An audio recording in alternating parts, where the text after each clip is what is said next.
everybody, this is Pastor Stephen. Welcome sa ating Inspire Podcast. Naniniwala po ako na anuman pong level ng inyong pananampalataya, there is always another level for your life. I'm thrilled and excited na kayo pong lahat ay makasama ngayong araw na ito. At ang layunin po ng podcast na ito ay mabigyan ho tayong lahat ng access sa mga stuff that I've been sharing na maaari pong hindi na ipapublish in public. In the future, I've been praying na magkaroon ho tayo ng pagkakataong masaksihan ng mga inspiring conversations kasama ang mga inspiring people na I will pray na makapag-add po ng value sa inyo. But for now, you are stuck with me and I'm excited to share to you what God has placed in my heart today na naniniwala po kung makakatulong sa bawat isa sa atin in order for us to be reminded of the purposes na ibinigay ng Panginoon sa bawat isa sa atin. And I'm gonna use a verse in Jeremiah chapter 1 na naniniwala po kung kailangan nating lahat. Ang sabi po ng Jeremiah chapter 1 verse 5, ito po ay pertaining kay Prophet Jeremiah na batang-bata, inexperienced, pero may pagtawag. Ang sabi po ng Jeremiah chapter 1 verse 5, before I formed you in the womb, I knew you. Before you were born, I set you apart. I appointed you as a prophet to the nations. Parang sarap pakinggan mga kapatid ng mga salitang ito. At ang prayer ko ngayong araw na ito is for God to remind all of us kung ano man ang layunin ng Panginoon sa bawat isa sa atin. Alam niyo po si Jeremiah in essence became the leader of Judah. Meron siyang napakabigat na assignment kung saan siya ay gagamitin ng Panginoon to deliver a special message sa mga tao na nakakaramdam ng oppression at nawawalan ng pag-asa. Ang sabi ng Panginoon sa kanila, what you are about to go through sa mga susunod na dekada is going to be tough. But merong assurance ang Panginoon that God will see you through, na kayo ay tutulungan ng Panginoon. But unfortunately, maybe because this assignment is too big for Jeremiah, pakiramdam ni Jeremiah, hindi niya kaya yung trabahong pinapagawa ng Panginoon. In essence, he doesn't want to do it. He felt like he was too young, he was too inexperienced, at pakiramdam niya, unqualified siya. Pero may assurance sa Panginoon na ang sinabi ng Panginoon sa kanya, before I formed you in the womb, I knew you. Before you were born, I set you apart. I appointed you as a prophet to the nations. How inspiring are those words mula sa ating Panginoon? But unfortunately, Jeremiah was too insecure. Sumagot si Jeremiah sa Jeremiah chapter 1 verse 6 na ang sabi mismo niya, O Sovereign Lord, I cannot speak for you, for I am too young. Ang sabi ng Panginoon, you are going to be a prophet to the nations, pero ang sagot ni Jeremiah, I cannot do that, Lord, because I'm too young. Yung kanyang insecurity or feeling of inadequacy, na pakiramdam niya hindi siya enough. Meron siyang negative view of himself, ang humahad lang sa kanya ngayon para sundin niya ang purpose ng Panginoon sa kanyang buhay. And I believe many of us are experiencing the same thing, na para bagang dahil sa pagtingin natin sa ating mga kakulangan, ay hindi natin magawa ang pinapagawa ng Panginoon. Sometimes we feel insecure sa mga weaknesses and limitations natin. Alam niyo po ba na ang insecurity is a form of anxiety na more focus on yourself? So in essence, insecurity is anxiety about yourself. You are anxious kung magagawa mo ba? Ma-accomplish mo ba? Enough ba ako? Kaya ko ba? Do I have what it takes? I wonder how many among you right now na may assignment ang Panginoon sa inyong buhay and you are not doing it because you feel insecure. I wonder how many of you ang may misyon na pinapagawa ang Panginoon sa inyong buhay and you are not doing it because you feel like you are unworthy of the assignment that God has entrusted to each and every one of you. Unfortunately, ang insecurity ang lumulumpo sa ating ability to walk in the purposes of God in our lives. Gusto ng Lord na tayo ay magtagumpay. Gusto ng Lord na malakaran natin ang kanyang purpose sa bawat isa sa atin. Gusto ng Lord na ikaw ay makapagtagumpay. And many of us are shouting about victory, but we don't experience victory in our lives because we are too focused on what we cannot do. Madalas tayo nakafocus sa ating mga insecurities. Insecurity sa ating muka, maaaring insecurity sa ating skin color, maaaring insecure tayo sa ating educational background, o maaaring tayo ay insecure sa ating mga social status or financial capacity. Lagi nating sinasabi sa ating sariling, I suck, I deserve this life, I don't have what it takes. Pakiramdam mo you are not gifted, pakiramdam mo you are not experienced enough. But let me just tell you this, my friend, you will remain in that insecurity if we will keep on focusing on what we wish we have instead of focusing on what you already have. Ano ang sabi ni Jeremiah? I'm too young. Ang assignment ng Panginoon sa kanya, you will be a prophet to the nations. It makes sense. Kasi Lord, kung gagamitin mo akong spokesperson, I need to be articulate. I need to be eloquent in my words. Pero I cannot do that. Pero sumagot ang ating Panginoon. Ang sabi ng scripture, the Lord replied, do not say I'm too young, for you must go wherever I send you and say whatever I tell you. Do not be afraid of the people, for I will be with you and I will protect you. I, the Lord, have spoken. Then the Lord reached out, touched my mouth, and said, look, I have put words in your mouth. Beautiful words. Ano sinasabi ng ating Panginoon? I know your limitations. I know your weakness. Alam kong bata ka pa. Alam kong hindi pa sapat ang iyong experience. But be reminded that it's not your words that I'm going to use. It is my words through your mouth. Ibig sabihin, ako ang magsusupply. Ang Diyos ang magsusupply ng salitang hindi kayang i-articulate ni Jeremiah. Anong sinasabi ng scripture? You cannot, but God can. You are not enough, but God is more than enough. Maaaring sinasabi natin sa ating sarili, Pastor, I am not enough. Who told you that? Maaaring sinasabi mong, I'm not too smart. Who told you that? Maaaring sinasabi mong, I don't have the credentials. What credentials are you talking about? Pakiramdam mo man unworthy ka, incapable, or sufficient, but always remind yourself, God is your sufficiency. Sometimes, hindi mo maramdaman na enough ka, hindi po talaga tayo enough. But God is more than enough. Si Satan lagi kang tatawaging unqualified. Lagi niyang sasabihin kulang ka. But God qualifies the called. Kung tinawag ka ng Panginoon, yung calling mo mismo, ang iyong qualifications. Sometimes nga lang, yung perception natin is affected by the social media platforms that we have. Nakabase kasi minsan ng ating validation o pakiramdam ng appreciation sa number ng views and likes doon sa mga pinopost natin. Alam niyo mga kapatid, we are not called to find our validations on Instagram. Tayo ay binigyan ng regalo, ng talent, ng skills ng ating Panginoon. Hindi lang para dalhin at ipakita sa social media, kundi dalhin ito sa paanan ng ating Panginoong Yesus. Kasi kung lagi tayong maiinggit sa dami ng mga resources, sa dami ng mga opportunities, at dami ng talents and giftings na meron yung iba. Kasi kung lagi tayong maiinggit sa mga resources at mga opportunity na nakukuha ng ibang tao, hindi na natin talaga malalakaran ang purpose ng Panginoon sa ating buhay. We are not called to envy their blessing. We are called to count our blessing. Huwag nating paniwalaan ang sinasabi ng kaaway. Ang lagi niya sasabihin, you don't have anything. Ang lagi niya sasabihin, you are nothing. Pero paniwalaan mo ang sinasabi ng ating Panginoon. It's not about how much you have.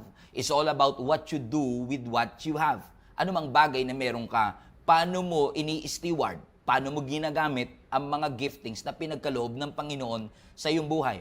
Naalala niyo po ba yung parable of the talents? Kung saan ang master ay nagbakasyon in essence at ipinagkatiwala niya sa kanyang mga servants yung kanyang mga yaman. Ano ang sabi ng scripture? Yung isa binigyan ng 5, yung isa binigyan ng 2, yung isa binigyan ng 1. Sabihin na lang natin yung isa binigyan ng 5 million, yung isa binigyan ng 2 million, at yung isa binigyan ng 1. Kung titignan mo kagad, hindi na balanse yung ipinagkaloob sa bawat isa sa kanila. Pero imagine niyo to, mayaman itong master na ito, at maaaring marami siyang servants. Pero sa dami-dami ng servants, 3 ang kanyang pinagkatiwalaan. Bakit? Hindi naman kasi entitled ang servants dun sa mga yaman ng kanyang master. Pero ito'y paalala sa bawat isa sa atin na anumang meron tayo, meron ka mang 5, meron ka mang 2, o meron ka mang 1, ang bawat servant na katulad natin, hindi tayo entitled for it. We are just stewards, pinagkatiwalaan. Hindi tayo entitled, entrusted tayo. Pinagkatiwalaan tayo ng master ng mga bagay na maaaring hindi pantay-pantay compare sa iba, pero pinagkatiwalaan ka pa rin.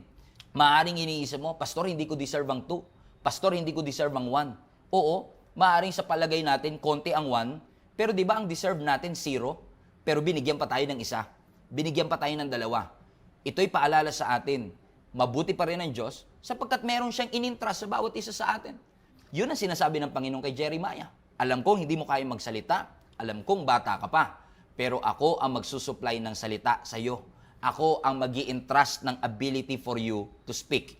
Alam nyo, nung narinig ito ni Jeremiah, from that day on, hindi niya na pinagdudahan ang authenticity ng kanyang pagtawag. naniniwala ako, anumang weakness and limitations na meron sa ating buhay, ang tunay na solusyon is to put our security on the proper perspective. Kailangan lang ma-realize natin, Lord, anumang bagay na meron ako, lagi naman tong kulang, pero maraming salamat, ikaw ang aking sufficiency.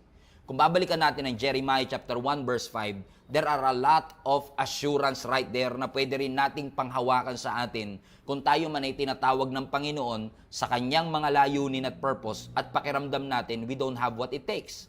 Ano uli ang sabi ng Jeremiah chapter 1 verse 5? Ang sabi, before I formed you in the womb, I knew you. Tingnan nyo to, no? Ang gandang reminder sa bawat isa sa atin.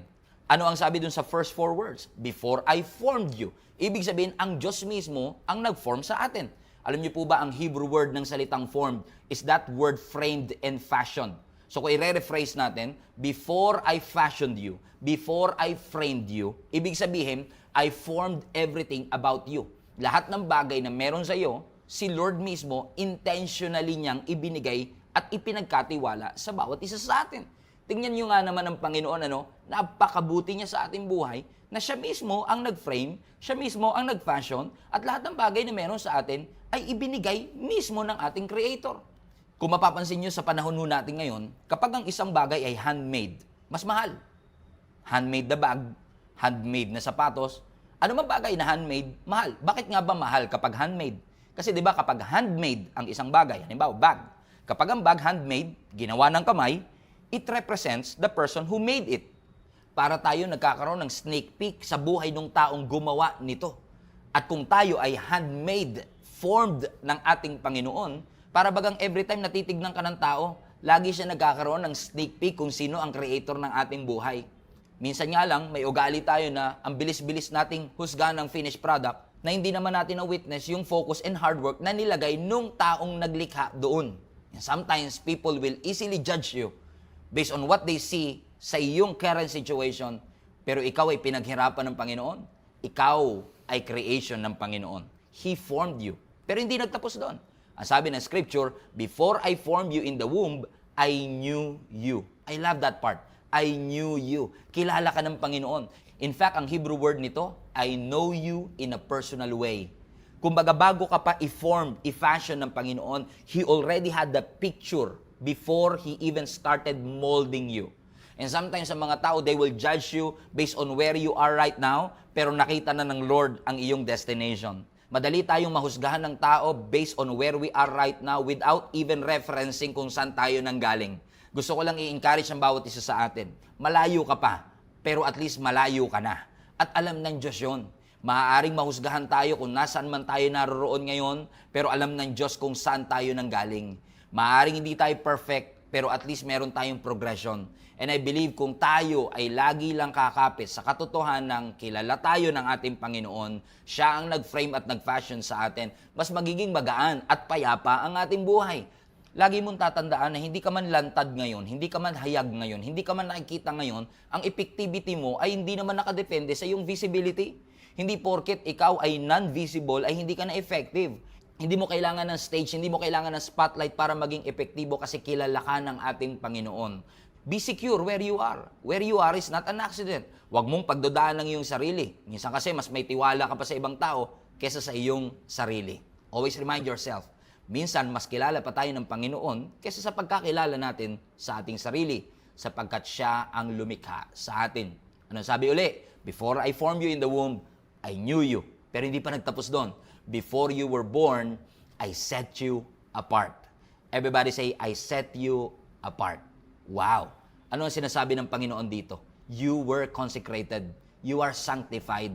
Pag sinabi mong consecrated and set apart, you are reserved for a special use. Ibig sabihin, bago ka pa man likhain, meron ng purpose, meron ng destiny na inilagay ang Panginoon sa bawat isa sa atin. Kumbaga parang ang isda, nung nilikha ng Panginoon, meron na munang dagat na paglalagyan. Ang ibon, bago nilikha, meron na munang sky na kanilang titirhan. Ganun ka rin, dumating tayo na may finished work na. Meron nang ibinigay at inilaan ang Panginoon sa bawat isa sa atin, and all we have to do is what? to recognize there is a purpose for your life para malakaran natin yun. You were set apart and consecrated for that purpose and we should walk in that purpose. Amen? Pangapat, at ang pinakahuli, you were appointed. Ano sabi ng scripture? Before I formed you in the womb, I knew you. Before you were born, I set you apart. I appointed you as a prophet to the nation. Now that word appointed is a strong Hebrew word for chosen. Ano sinasabi ng Panginoon? I chose you. Pinili kita. Wow, it feels good to be chosen. Ang sarap ng pakiramdam na may pumipili sa'yo. Ang sarap ng pakiramdam, it feels special that somebody saw you fit for the role. Ibig sabihin ko, ano man ang purpose ng Panginoon sa'yo, hindi ka lang basta consecrated for that purpose. Ikaw mismo ang pinili ng Panginoon. Ano sinasabi ng Lord kay Jeremiah? Walang ibang pwedeng gumawa nito kundi ikaw. I find you fit. I find you fit for this role. Walang ibang pwedeng gumawa nito kundi ikaw lang. Napakagandang pakinggan mga kapatid na kung ano man ang pagtawag ng Panginoon sa iyo. Amen? Bawat isa sa atin ay may mga kanya-kanyang role na gagampanan. Bawat isa sa atin ay kinonsecrate ng ating Panginoon. At kung si Lord ang pumili sa iyo, nakikita ng Lord na fit ka doon. Saktong-sakto ka. Maaaring hindi mo makita yan sa ngayon, pero kung ikaw ay magtitiwala sa Panginoon, ipapakita ng Panginoon sa iyo na meron siyang malaking pagtawag at purpose sa iyong buhay. Tingnan nyo tayo, pag pumipili, mapili nga tayo eh. Sa career path natin, mapili tayo. Sa mga kaibigan natin, mapili tayo. Paano natin sila pinipili? Minsan, based sa personality. Minsan, pag magaling mga libre. Biro lang. O sa career naman, kung ano mas mataas na sweldo. Pero ang Diyos, imagine niyo, pinili tayo ng Panginoon hindi dahil sa ating social status. Hindi dahil marami tayong pera. Hindi dahil mataas ang sweldo sa ganito at okay ang ating personality. No, God chose us out of pure love. Ang basihan ng pagpili sa iyo ng Panginoon ay ang kanyang pagmamahal. Alam ng Diyos na hindi ka perpekto. Alam ng Lord na si Jeremiah ay masyado pang bata. Alam ng Diyos ang iyong kahinaan. Alam ng Diyos ang iyong mga limitations. Alam nga ng Diyos na ikaw ay maaaring bumagsak, pero pinili ka pa rin ng Panginoon. Pinili ka ng Diyos bago mo pa man siya piliin. Yes, you messed up, but the God we serve is able to fix you up. Entrust yourself. Entrust your life to the Lord. You are not a mistake. You are not a miscalculation. And yes, you are too messy and too broken. But I pray in Jesus' name that the blood of Jesus will be like a fountain that will wash away all your sin, all your guilt, and all your imperfections. My friend, pakiramdam mo man, you don't have what it takes, I want to remind you today, pinili ka ng Panginoon. God bless you. Thank you for watching.